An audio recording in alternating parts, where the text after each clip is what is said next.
haven't left the ground. Oh, where do I go? How do I know? 'Cause I'm stuck, yeah, I'm stuck, yeah, I'm stuck in limbo. I'm stuck in limbo.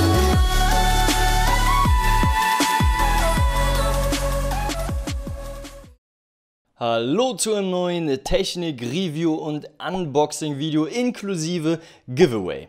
Beim letzten Video, letztes Wochenende, ging es um dieses Gaming-Headset von Cleem, was ihr anschließend bzw. in einer Woche verlost bekommt. Ich lasse die Gewinnspiele mal 2 Wochen laufen und dann suche ich mir jemanden aus dem Kommentarbereich aus, der einen bestimmten Hashtag geschrieben hat. In diesem Fall war es Headset. Das Video ist natürlich oben rechts verlinkt. Ihr habt also immer noch die Chance, euch mit einzutragen und bis nächste Woche gewinnen zu können sozusagen. Und in diesem Video soll es aber um diese Gaming-Maus von Cleem gehen. Deswegen genug Self-Promotion für das Video. Der Karton kann jetzt erstmal weg und in diesem Video geht es jetzt um diese Gaming-Maus. Ein relativ kleiner Karton tatsächlich, ne? Gerade so groß wie meine Hand.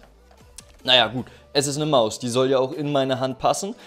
Und wir haben auf dem Karton auch schon wieder viele Informationen. Oben erstmal gar nichts.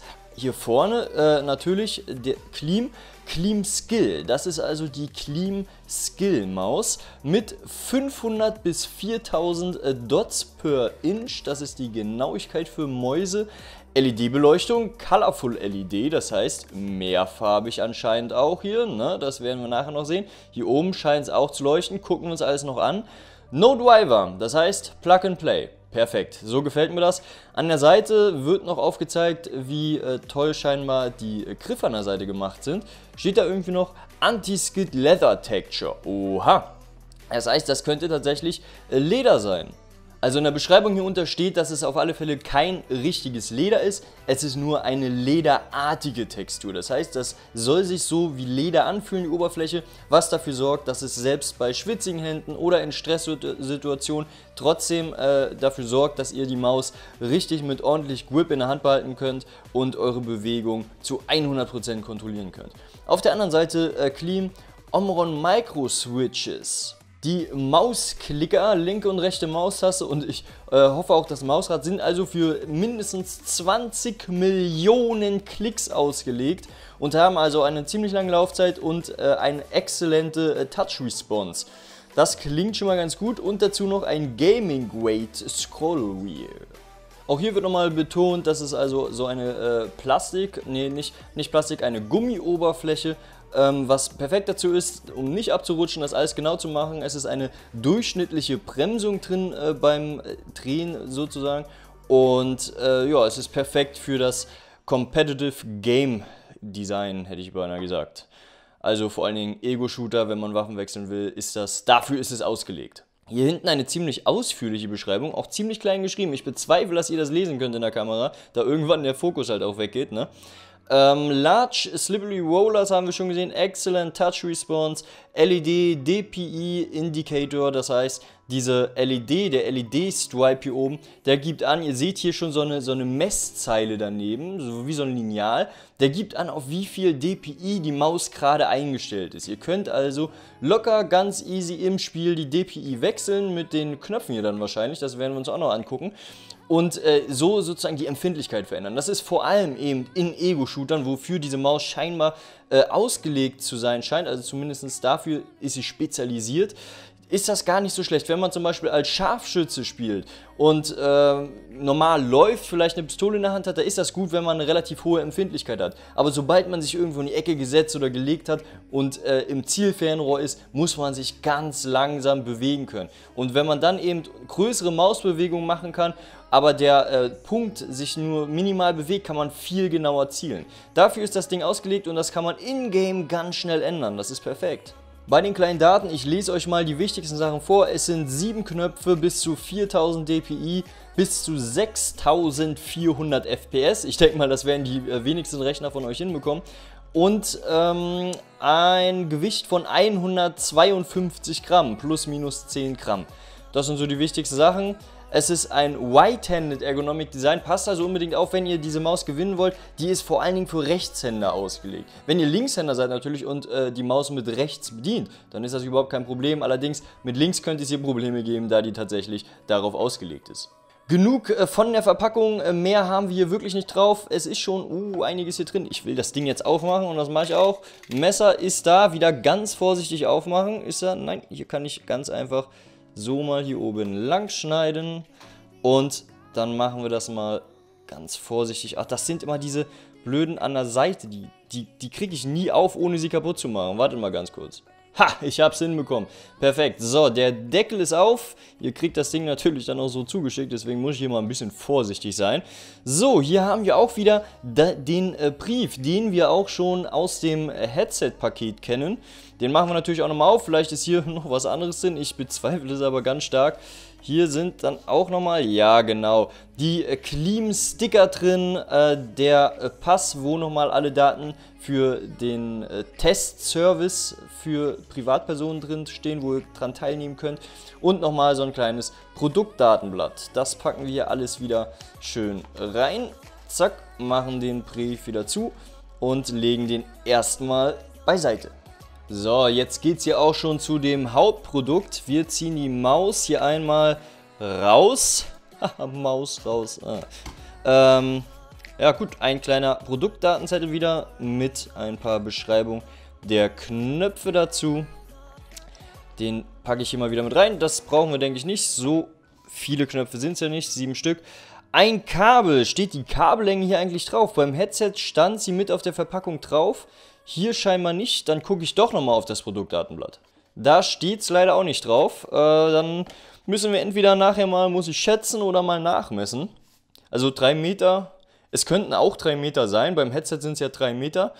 Bei der Maus ist das aber eigentlich gar nicht notwendig. Also ich schätze mal so auf 2 Meter. Mal gucken. Es ist natürlich auch USB, was bei der Maus dann schon sein sollte. Da wäre eine 3,5er Klinke wirklich komisch. Und hier haben wir an der Seite schon... Ja, und jetzt sieht man auch, das ist wirklich bloß auf Leder angedacht. Das heißt, dass es sich anfühlt wie Leder. Tatsächlich, Moment mal, das muss man hier ganz kurz ausprobieren, ne?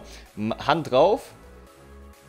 Ja, es ist tatsächlich, also es ist Plastik. Es ist einfach bloß ins Plastik nicht rein graviert, sondern rein raufgestanzt sozusagen. Ich weiß nicht, wie ich das genau beschreiben soll, da bin ich auf dem Gebiet leider kein so Profi, aber es ist halt wirklich Plastik, es ist nicht noch irgendwie überzogen mit Leder, es fühlt sich aber tatsächlich nicht schlecht an. Es ist für den Grip, glaube ich, gar nicht so schlecht und die Form gefällt mir auch sehr gut.